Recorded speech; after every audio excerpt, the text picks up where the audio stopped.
empty string, let's make it return false. Okay, interesting. Cool. All right. I can't type and talk at the same time, so I'm gonna put the mic down. Hopefully you guys can hear him. Yeah, hopefully you can hear me anyway on the Zoom call. But also, I think it's super large because online it might be a That's bit difficult. There is presentation notes. Can you guys see that all right? Alright. Can you guys see the code all right? No, make it larger. How do we make this larger? Size, font, ability. This kind of works. You guys see this okay? Yeah. Okay. Go. Let's go. All right. Practical Does that look solutions. good online? Can someone tell me if you can add it on?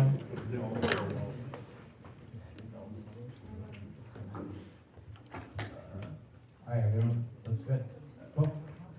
Let's get into it.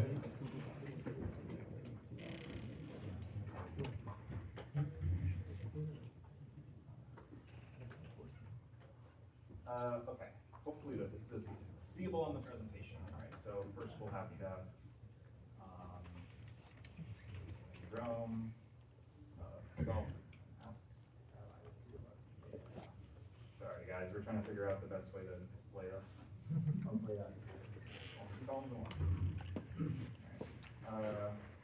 So for this, we can start off by handling the edge case first. So if that is false, let's get that out of the way.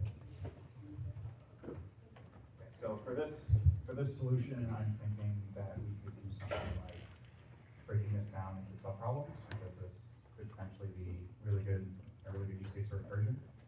So what I could do is first check if both the start and the end of a palindrome, if those characters are the same, in which case you can recurse down into the string between those characters. So that means that you could continue down those subproblems until you find the valid palindrome. And if those characters are not equal, you could then have a flag that checks if you like skipped a character before. And then once you go down that recursive tree, you set that flag to true, and then you test the tree where you skip the start character, the character in the front, and then you have another branch to check the character on the right. Does that approach seem reasonable? Can you walk me through a quick test case to just kind of show what you're talking about? Sure. Let me do that. So here, let's say that we have the classic example race car. So this would be like a palindrome already, but let's say that we like just drop it out of here, right? So first, we'll have like a method called that, like no, for lack of a better word. So this contains the string, the start character, the index of the character in the front, and the index of the back, and skipped. We'll start at false. So here we'll go ahead and solve the palindrome question here, and in the main case we'll return solve.go of s, 0, length of s minus 1, the end of the string. So for this case, we'll first see if the first two characters match. So in this case, the start index is 0, the end index is 5, and skip is false. So in this case, they won't equal. So first we'll test if it's valid if it's skipped. The first character is skipped. So we'll do start equals 1, and equals 5, skip is true. Go ahead and abbreviate now just to save a little bit of time. So these two are equal because you can see the first position, this is A, the end is A. So we'll go ahead and increment both of those for through E or C. And C are equal. So this will reverse 3 and 3. And since we're both on the same character, that always has to be a palindrome, so that will go through. And then when we come up recursively up to here, we don't need to explore the second verse, so we can just return true. Does that approach seem reasonable? Yeah, sounds good to me. Okay, cool. All right, let's get started. So here we'll go ahead and do the base case. So if start is greater than or equal to end, then that's going to turn true. Otherwise, if s of start equal to s of end, and turn self.go of s start plus 1 and minus 1, and then skip. We want to pass. If we skip the other knot down the recursive tree, else if we have not skipped, then we will go ahead and check both branches. So first we'll check the left branch, where we'll do self.go start plus 1 and skip true. And then if left is true, then return true. Otherwise, we return the right branch. Go s start n plus 1 minus 1.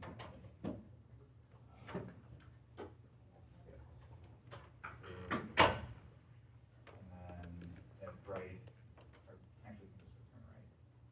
So we can simplify this. And then otherwise, if you have skipped, then return false.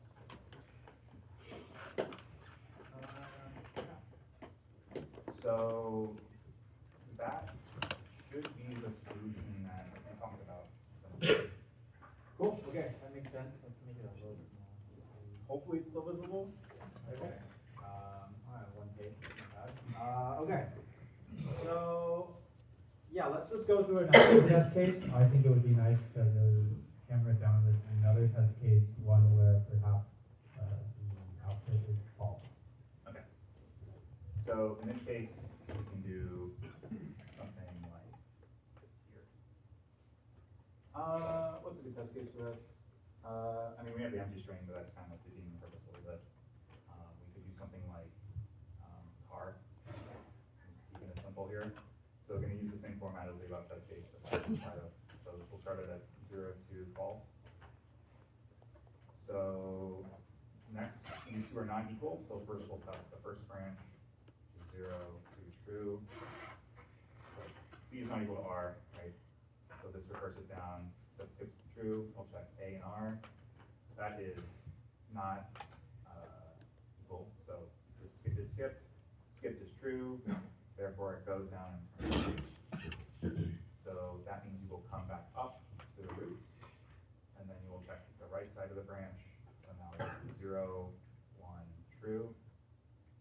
So now C is not equal to A. So it does the same thing, comes out, up, returns false, and that should return a false answer. Cool, okay, maybe one more example where The output is perfectly true without any skip. Got any Like RAR, I think should be sufficient. RAR? So we can do 0, 2, false, these guys are equal, and then we can do 1, 1, false. This is less than or equal to, so it's true. This break does not need to check any of this, because there's a substring in here. Excessive branching is true. Okay, cool. Let's go through some interesting cases here. So right now, You're passing in the length of the string and the entire string into the go statement.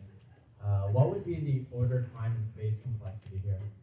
Okay, so the time complexity here should be, it should not be exponential or like n squared because we do that branch pruning. So we should only be exploring the string at most one time.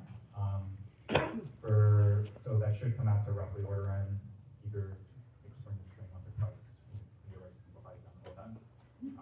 for memory complexity, I actually think this might be order n because of the recursive call stack. So every time you go down this tree, it ends up making a call to a function. This state, which is the string start and end, all gets stored on the stack, and that can expand or contract based on the length of the string, so that it would be O of n. Okay, just to kind of go through this, is there a way to optimize the current memory complexity here? Because you're holding the string, yeah, n times. Right. N by 2. Okay.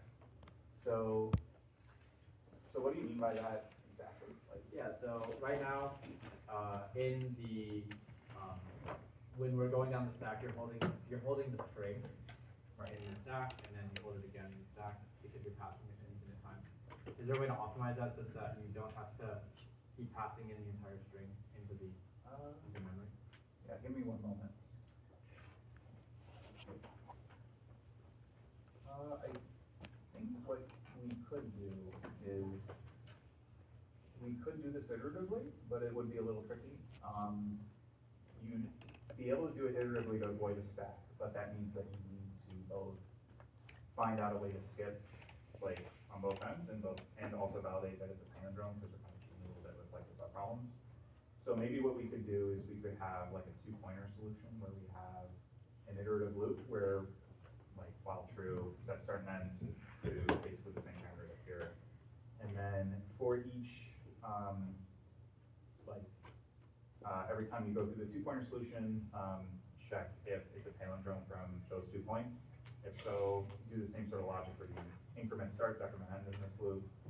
And then if they're not equal, then you would need to increment 1, either the start, and then check if that is a palindrome through either another function or calling yourself only once recursively, so that you still remain in O of 1 memory. And you'd also need another function to check if it's a palindrome or not, but, or, yeah, which I think should not happen, but that would be how I would. Okay, what would memory complexity be For that solution? That would be O of 1 because you are no longer recursing down the stack, you're just calling it one time for the solution. The skipping, like, you skip exactly once, so it should be O of 1 because you use the length of the recursive stack in that case is not. And then lastly, if we wanted to do this with more than one skip, is that possible? In the recursive or iterative? Either. For the recursive solution, you would probably go ahead and change the skips to like a number. So like, for example, like I'm assuming the parameter of the question you change to like something. Where you can say like, instead of skip equals false, you can just do like skips, and then you can pass in skips. So let's say that you had like 2 skips, right? So like you'd get past like a 2 here, and then down here you'd have a 2. So then here it's still the same. Then else if skips is greater than 0, and then you still have skips. Yep. You still do the same logic. Then you use skips -1. And then down here you would do skip -1 as well. And then this would be it. That sounds all right. Cool. Yeah, I think that kind of would go through half of the interview, since again, typically you try to ask 2 questions. Sometimes, if I prodded a little bit more about the, the skip being multiple different skips, that would maybe constitute 2 questions. So it's a little bit vague on what is actually a standard interview, because every interviewer will be different. But hopefully that showcased a little bit into what an interview looks like as a yeah. So, any questions about the interview process? What we just did? Anything about that nature? Cool. Yeah. Yeah. So, like, is there a way to run the follow-up interview in the doc? Sorry. Can you say again? So, So will we get a chance to run that code or like? No, so at Meta, we, at least right now, we don't necessarily care about syntax. And at Meta, at least when I was interviewing, they said you don't have to run the code. So it's all up to your interviewer to just understand what you're saying, right? Which makes it even more important to effectively communicate, because if you're not saying the right things, or you're just not explaining your code well, your interviewer will not understand what's happening. Not to say that syntax is not important. For example, if I put a +1 here and didn't catch it, I would get flagged on my interview for that. So like making sure that there's no bugs is important, but like when it comes to like very mild typos, usually not like that big of an issue. So you mentioned earlier that 2 million code in 40 minutes would be like a good way to go about the interview. So is that like including the discussion, or is that just the Yeah, I would say, I mean, if you could do 2 medium lead codes in 35 minutes, I think you're just gold. Like I think that's like the golden standard. Anything below that, and you should still be good. Like you do an easy and medium, I think like you still are set for a good meta interview process. But yeah, I would say just it's not a hard, fast, set in stone rule. It's just kind of this is how I would do it. Yeah, and another thing to highlight, a subtle thing during this demo, like me and Jasper, like we talked about the iterative solution, but we didn't implement it. A lot of the times, if you're like actually ahead of your interview and like in kind of like, and the interviewer just wants to fill time, they might ask follow-ups. Like for example, like the skips, like num skips, like just because you are being asked questions and follow-ups doesn't necessarily mean that you're like, you need to get that right to pass. Sometimes it just means that the interviewer believes that you're actually like doing well and they just want to like continue to prod and get signal. If you get like stuck in an interview, like you just don't know what to do next, is it fine to just tell them like you're stuck? Yes, it's better than just sitting there for 10 minutes and Yeah. not knowing. Yeah, I wouldn't. Yeah, I think that's a good approach. Like, it's definitely better to say that than to sit there quietly. Like, I've been there, I've gotten a question before, and I'm just like, what is this? And just clearly just like, okay, I don't understand what's going on, but it comes back to resolving ambiguity, right? So like, basically ask questions of like, what is the problem? Maybe I'm not understanding the problem. Is there like an edge case that I'm missing? Like, can you walk me through an example, like walk me through a test case? Because some of my strategies, when I get a question like this and I have no idea what's going on, I just ask, can you walk me through an example? And usually I can see what's going on just from a test case that kind of allows me to kind of understand the person. Also helps. Should you bring up like a brute force solution even if you like somehow figured out a way to find like a more optimal solution? Yes, if you know of it, it's fine to quickly say it and move on. Like, because during that phase of like talking through the solution, like if a brute force solution comes up during the interview, then like your interviewer may guide you towards like a more optimal solution, or ask you to talk through a more optimal solution before jumping in.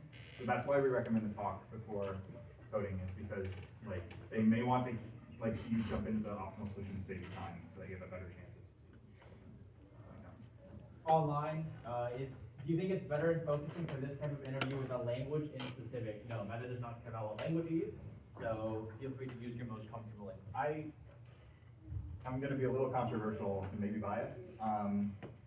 I think that's true. I think that you should use whatever language you're more comfortable with, but I personally have a very strong bias towards Python interviews for a number of reasons. One of which is it's very fast to write. There's a lot of like shortcuts when it comes to like writing down function definitions. It's very lenient with syntax. It's a very quick language to get started with, and it suits the interview use case very nicely. So if you are comfortable with Python, I would very strongly recommend it. But if you're more comfortable with like JavaScript or Java and just know that like the back of your hand, feel free to use that too. Behavioral. Behavioral interview? Yeah. So I can feel better. So for an intern or new grad position, so I guess let's step back. The goal of the interview is basically what level you're in. So given if you are just graduating university, that's pretty clear, you're going to come in as a new grad. But the behavioral interview, your interviewer for this role is basically going to say like, are you well equipped for the entry level position at Meta? Are you potentially like overqualified, not in a bad way, but like, is there potential? Like, do they see like potential, like, the next level, like, are you doing work where you're independent and being able to like resolve ambiguity really fast? So it's basically more or less trying to level you in terms of like how you come into the company. At least in my experience, coming in as an industry hire, that was very relevant because they try to figure out, are you going as mid-level or senior, and behavioral language is arguably the most important for that. So basically to summarize, as a new grad, that they're basically going to ask you what you worked on. Basically, my advice is try to come across as like, you know how to articulate your experience in a way that's both concise, informative, and shows that you keep a good result.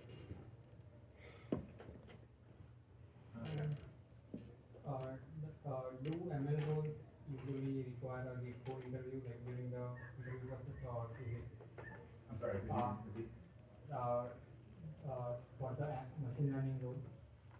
Do they take a code interview, or is it like directly machine learning stuff? I don't have the best answer for that. I would say that I would clarify with your recruiter if you go down that route.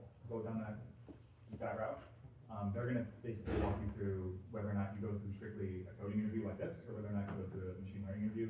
From experience, I know that those two can be different. Sometimes you're working with, I don't know, like PyTorch or Pandas data frames or something like that, which may be different from this. So basically, TLDR, talk to your recruiter, they better answer. Any? You mentioned you're not too strict on the syntax. If you, let's say you forget like enumerate, like you forget like the function key, so like it's cool like to do that or just ask the interviewer like what the function name is or something like that, something built in. Forget. I would say that it's probably, this is one of those things where it might come down to the interviewer. Like, I would say that it's probably ideal if you know that ahead of time, like the basic ones, because that's kind of like, or like language knowledge. If it's something esoteric, like they're asking you like a file IO problem, and like you just don't remember the function and then Python, I think that's probably definitely okay to ask. For like some of the more language cores, it's probably better to know that ahead of time. But in general, if you are stuck in a position where you don't know, it's fine. Just ask. That's better than not asking. But yeah, that TLDR is fine. But ideally, like, it's better to know it ahead of time.